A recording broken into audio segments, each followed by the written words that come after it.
Where did God come from? That's a question we all have asked.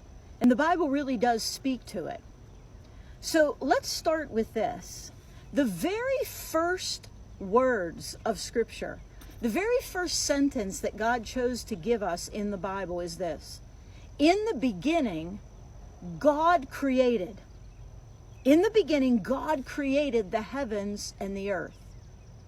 So we have to ask ourselves the question, in the beginning of what? And the answer is in the beginning of space and time.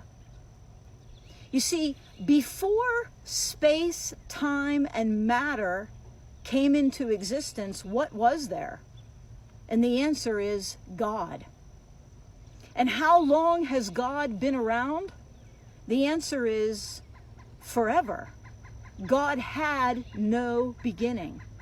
Psalm chapter 90 and verse 2 tells us that before the mountains were born, or you gave birth to the earth and the world, even from everlasting to everlasting, you are God. Now, some people get bent out of shape by the fact that God never had a beginning and he always existed.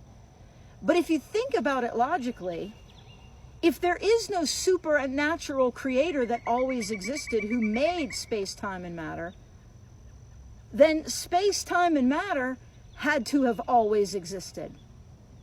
Something is eternal. Everything did not come from nothing.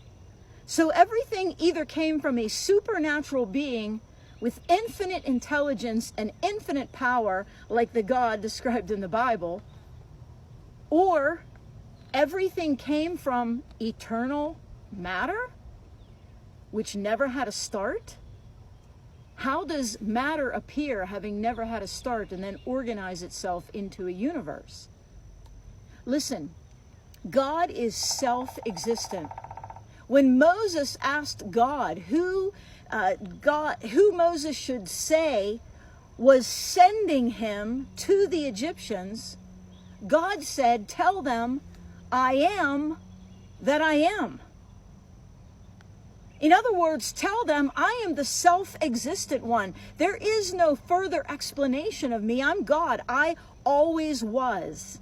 And at a certain point, I chose to create. God always existed. He is all-powerful, and in the beginning, he made space, time, and matter.